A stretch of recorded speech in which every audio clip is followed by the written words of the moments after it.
Good day, and welcome to this press conference following the informal meeting of the European Council.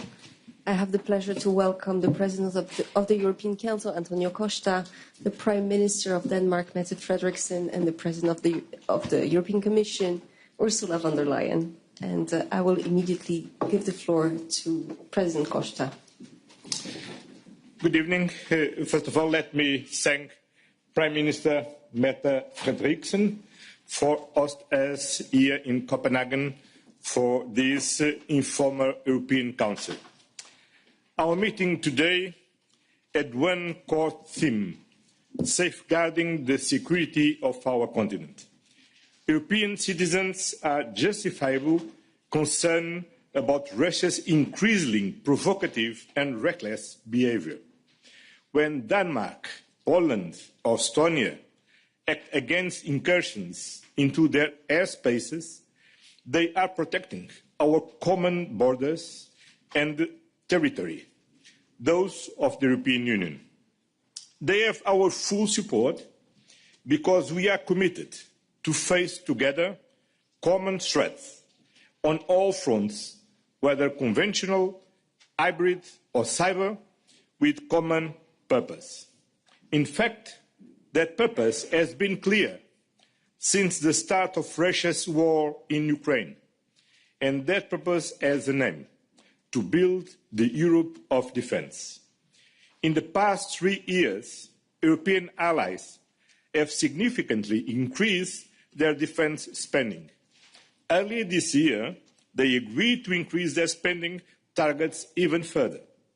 To support this effort, at the European level, we have put in place the SAFE instrument worth €115 billion. In March, European leaders agreed on the priorities capabilities on which our work should focus for the security of all Europeans: air and missile defence, artillery, drones and anti-drone systems, military mobility, cyber resilience, among others. Today, we went one step further. I welcome the scoping paper presented by the President of the European Commission, Ursula von der Leyen, and the High Representative, Kaja Kallas, and leaders broadly supported initial priority flagship projects that will strengthen Europe's security, including the European drone wall and the Eastern Flank Watch. This is a key step on our path to achieving common defence readiness by 2030. It reflects the acute threat on Eastern Flank is currently under. At the same time, it is clear that Europe's borders will only be secure if all Europe's borders are secure in the 360 degrees approach. To build the Europe of defence, we need efficient political oversight and coordination to keep track on how we are advancing. Our defence ministers need to play an increased role to push work forward between the European Council meetings and to track milestones for progress. Moving on to our discussions about Ukraine, since 24 of February 2022, the European Union has stood firmly by Ukraine's side, and we are engaged on all fronts to achieve a just and lasting peace in Ukraine. A new sanctions package is on the table, targeting oil revenues, banks, crypto and shadow fleet. We are also paving the way for Ukraine's membership of the European Union.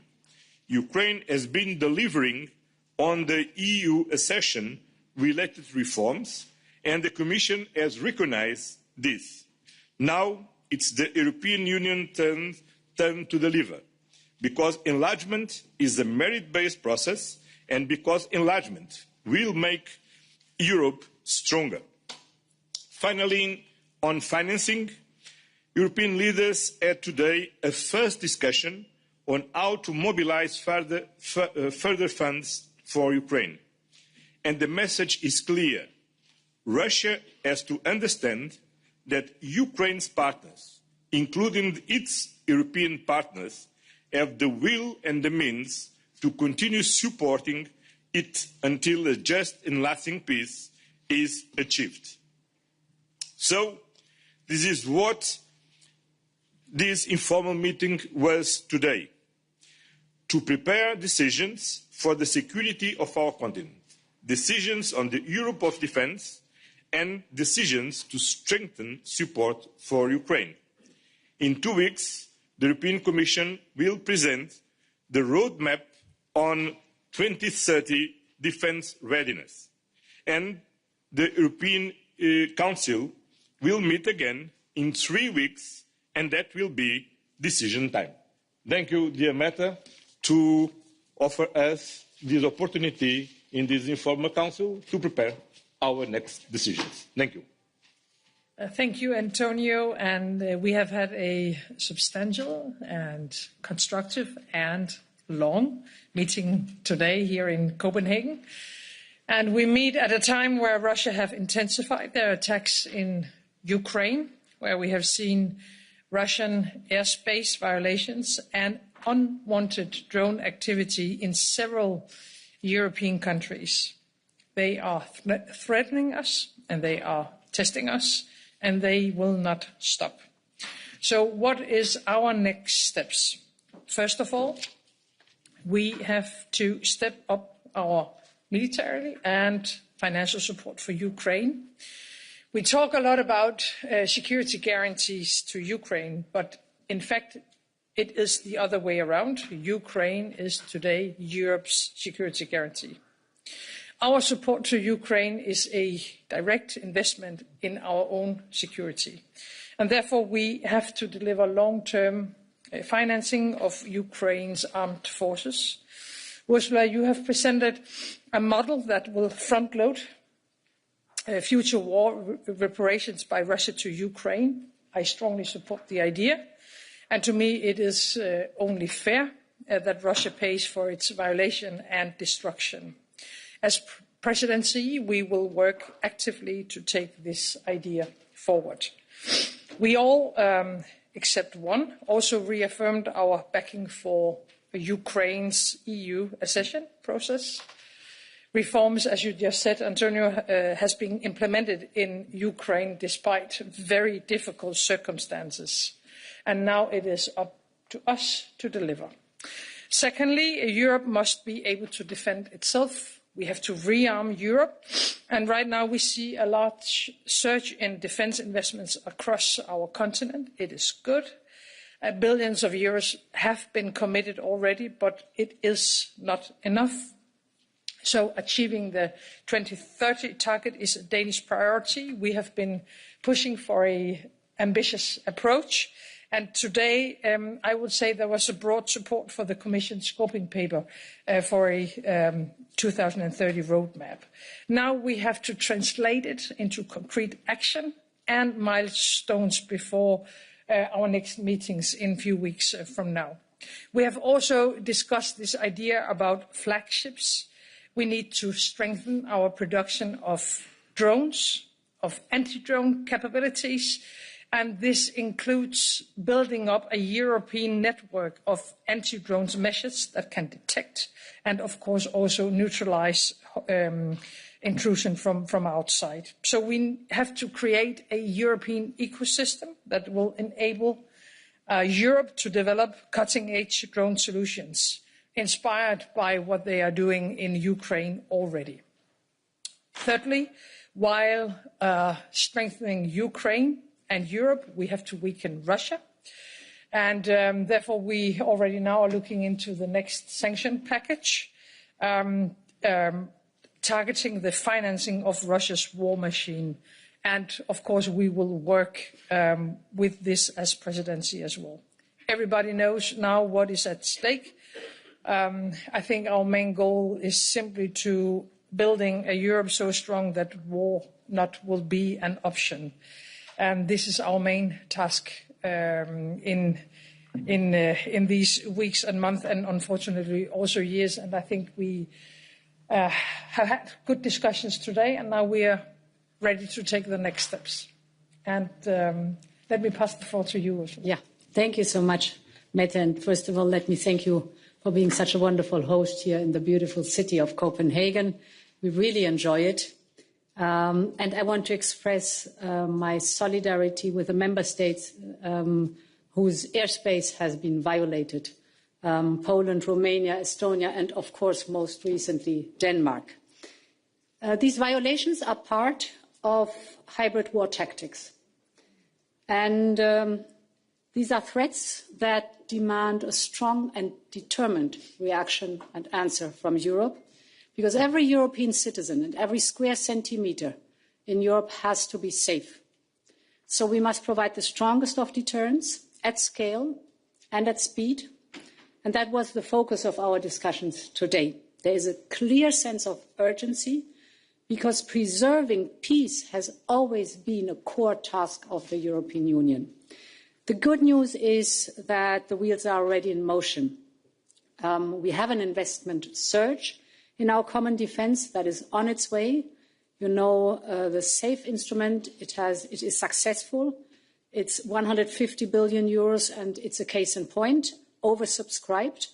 Now we need a precise pan-European plan, how to fill the capability gaps and how to move forward. And indeed, this is the intention of the scoping paper we discussed today. Let me highlight a few points out of the scoping paper. The first is on capabilities. Every member state has one single set of forces. And this single set of forces is assigned to different missions. Perhaps a NATO mission or an EU mission or a mission for the United Nations, sometimes coalition of the willing. But from my words, you understand already that of utmost importance is that these armed forces are interoperable, that the capabilities are interoperable. Otherwise, you cannot send in the different missions, the different types of troops. And therefore, in close cooperation with NATO, we're working here on interoperability of capabilities that we want to have. Our roadmap till 2030 will define not only the common objectives, very important, but also very concrete milestones, because it is a matter of time, and only what gets measured gets done. Then there was a point that we have discussed for each critical capability to create so-called capability coalitions with the lead nation so that we can move forward faster at the right scale and with the necessary speed. A second point was the discussion on the flagships. And indeed here I want to highlight the Eastern Flank Watch. This project aims to counter the full spectrum of threats at our eastern borders. A core element of these will be the so-called drone wall. It is basically an anti-drone system that is able to do swift detection, interception, and of course, if necessary, neutralization. Here we draw a lot on Ukraine's expertise, of course, and therefore we must move forward rapidly together with Ukraine and NATO. The third element I want to highlight is the defence industrial readiness that we need. We need a ramped up, resilient and innovative European defence industry. We have started our defence omnibus to simplify the procedures, to have more speed in the whole process.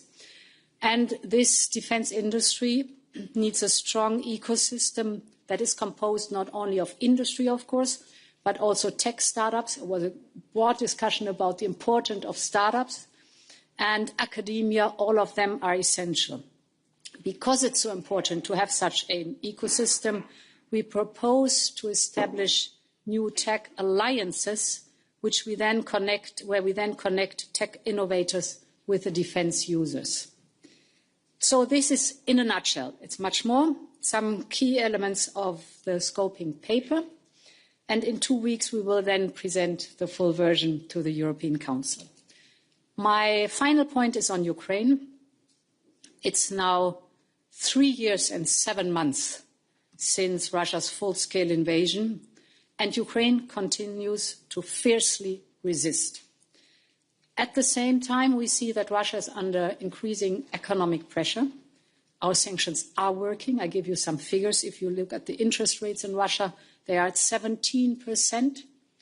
The inflation is well above 10%. At least 40% of the Russian budget is spent on defense this year. And if you look at Russia's GDP in the year 2024, it was 4.3%. It is projected to slow down to 0.9%. So this is the time to further increase the pressure on Russia. And to this end, we proposed a new approach of sanctions. We do not approach the sanctions anymore in incremental steps, but we present much more robust measures on energy, on financial services, and on trade, and that is the 19th package of sanctions that is on the table right now. Second, we need to provide military assistance to Ukraine, because if we continue to believe that Ukraine is our first line of defense, and this is the case, then we need to step up our military assistance to Ukraine. Concretely, we have agreed with Ukraine that a total of 2 billion euros will be spent on drones. This allows Ukraine to scale up its drone capacities, and it will allow the European Union to benefit from this technology. However, for a more structural solution for military support, more is necessary. And this is the reason why we have put forward the idea of the reparations loan. This reparations loan is based on the immobilized Russian assets. The loan would not be dispersed in one go, but in tranches, and tranches that are attached where conditions are attached. We will strengthen our own defense industry by that, by ensuring that part of the loan is used for procurement in Europe and with Europe. And very importantly is that there is no seizing of the assets. The Russian claim stays a Russian claim. Ukraine gets these loans, and Ukraine has to repay the loans if Russia is paying reparations, because the perpetrator must be held responsible. Thank you. Thank you very much. I'll open the floor for a few questions, and I'll start with Lisa. Thank you. Lisa Hesselund from TV2 Denmark. I have a question first for you, Prime Minister, and then I would like to ask you also a question, Madam President. First, Mette Frederiksen, today French authorities have boarded a Russian vessel regarded to be part of the shadow fleet. There is a suspicion of this vessel having a direct connection with these airspace drone incursions of Danish airspace. So my first question for you is, can you confirm this connection? I understand that there is an investigation launched. 2 arrests have been made on this ship. Can you confirm this connection first? And also, is this investigation happening on a request from the Danish authorities? That's for you. And then for you, Madam President, the reparations loan for Ukraine it's no secret that it's a very sensitive debate. There are some countries very skeptical. Belgium, for example, where these funds are hosted. Has Belgium and other countries gotten this solidarity that they have been asking for in terms of making this a possibility? Is there unanimity on this measure to go down this path? Thank you. So thank you for this question. I cannot comment on any specific investigations. I can say in more general terms that we are facing a lot of problems with the shadow fleet, and that has been the case, especially in the Baltic Sea, for quite a long time, and we are working very closely together to battle this situation. But when it comes to specific investigations, I have no comments.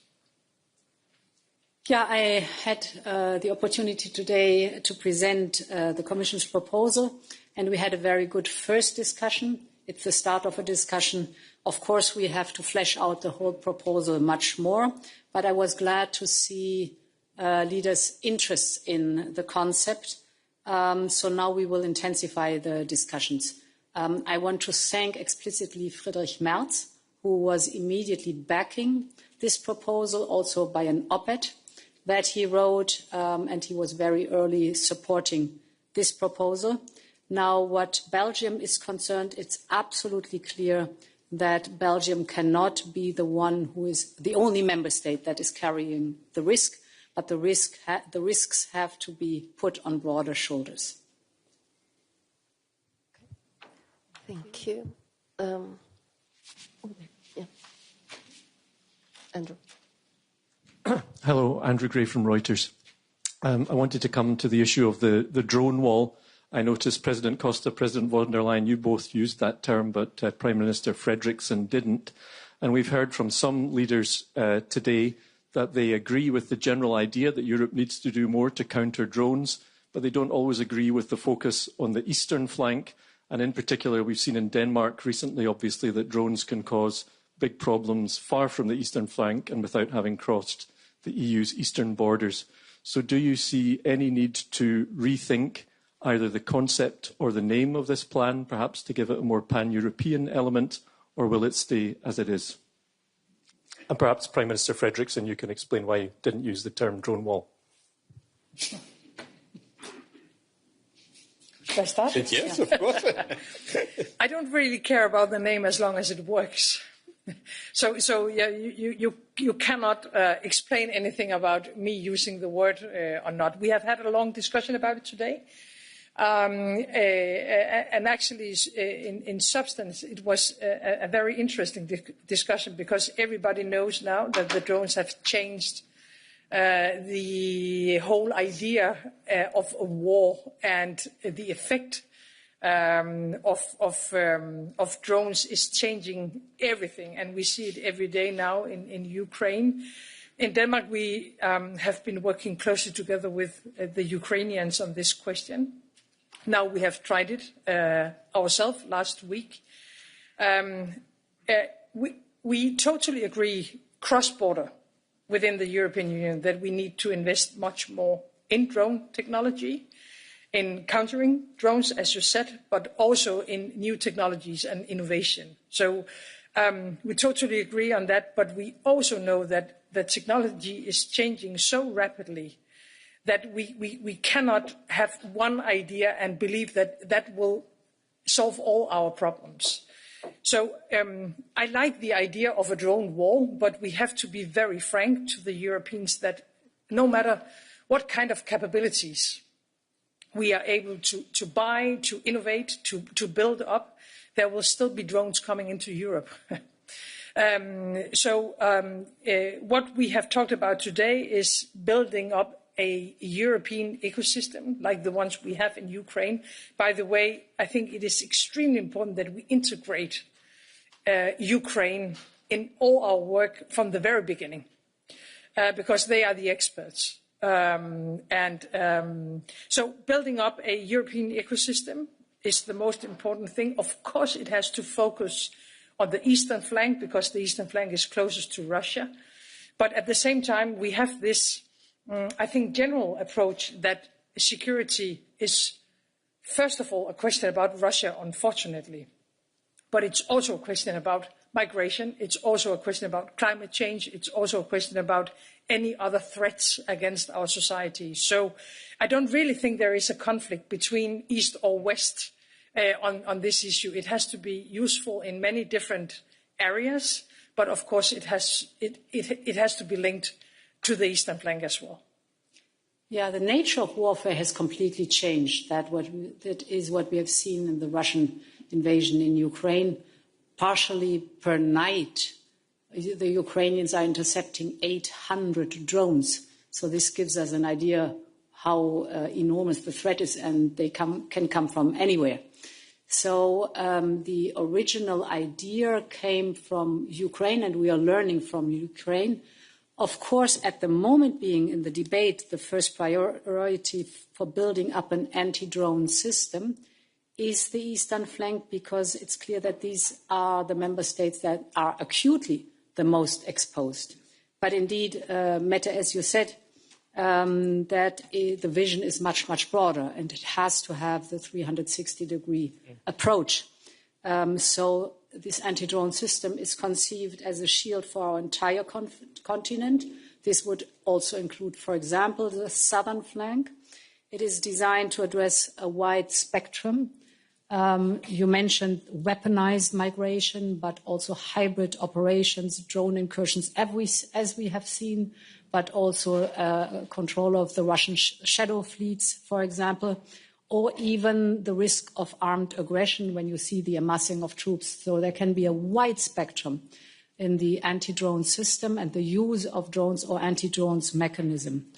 In general, the drone wall will strengthen the borders on land, at sea and in the air, and thus not only protect the frontline state, but will contribute to the security of our whole European Union.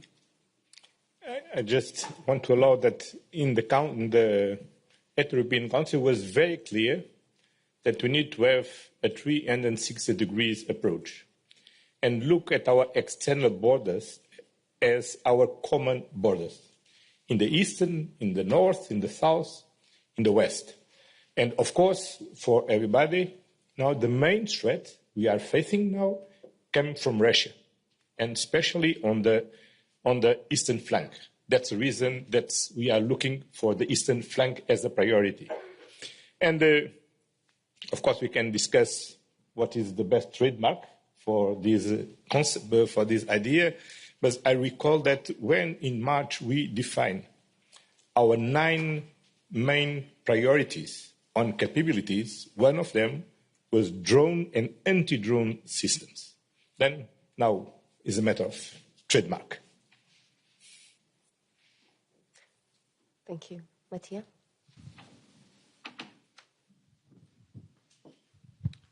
Yes, hi, Matteo Bagnoli, ANSA, the National Italian News Agency.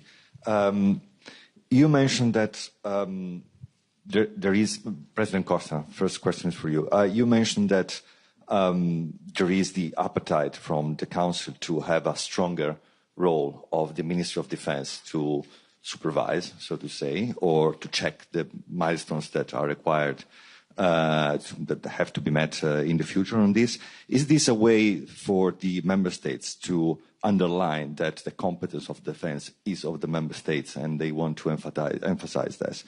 And secondly, for all of you, while we speak in the Eastern Mediterranean, the so-called flotilla that has sailed to raise the awareness of what is happening to Gaza and to bring help, aid there is being boarded by the Israeli Coast Guard or EDF. And I want to ask you if you think that this is a legitimate quest to raise awareness on what is happening to Gaza, and the response from Israel is proportionate. Thank you.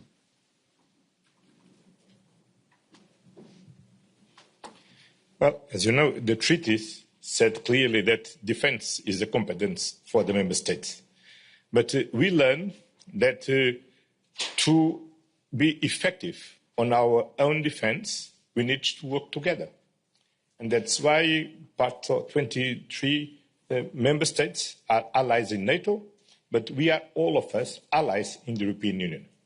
And we need to work very closely with the European Commission, because the European Commission could help all the member states in the different ways. First of all, on regulation, on simplification. Secondly, boosting our innovation capacity and also our defense industry. Creating two important tools to funding our investment on defense is what the Commission has done when proposed and presented SAFE, 150 billion euros. That's very important to support all member states. When the European Commission allow member states to use the escape clause to have more fiscal space to increase their finance on to the defense expensive. And also, now when the Commission are presented some months ago the white paper on defense, now this scoping paper, in 2 weeks the roadmap on preparedness, then we need to work very close to the European Commission. And this is clear across all the members. And now we have a very important task force led by Commissioner Kubilius, joining the European Commission, the European Defence Agency, the Council, to work all together with the same purpose, to build the Europe of defence.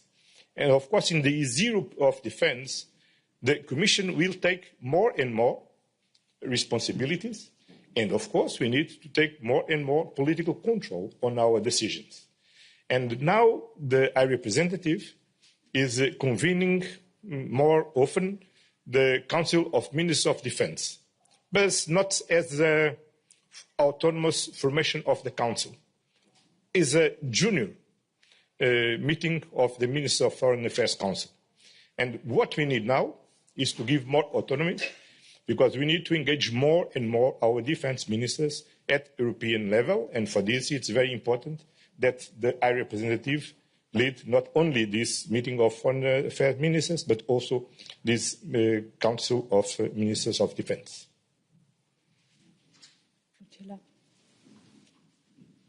You agree? Yeah, of course I do agree. Okay. It will be a surprise. It's agreed for the first time. Second question. Yes. Okay. On the second part of the question. Sorry? On the flotilla? For me, it was for me.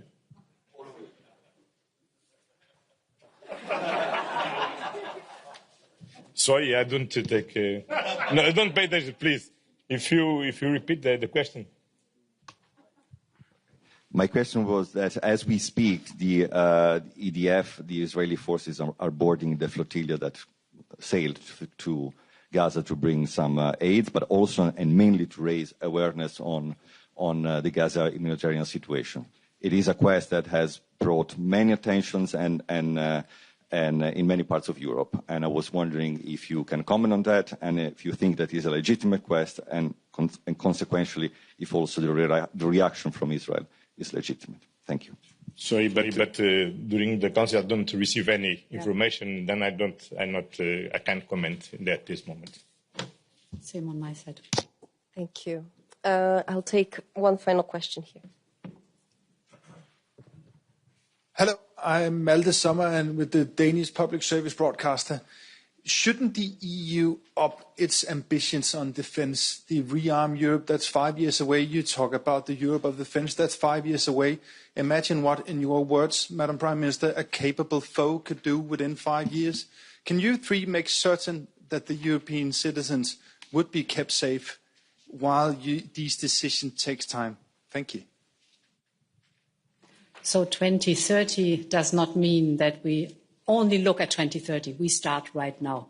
I give you a good example, the SAFE instrument. We launched it, it was February or March.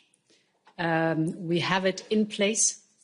We have it's 150 billion euros. We have 19 member states that subscribed. Now we are working with them on the national plans, and we can disperse the first tranches to the member states, joint procurement at the beginning of next year. So that's in 10 months.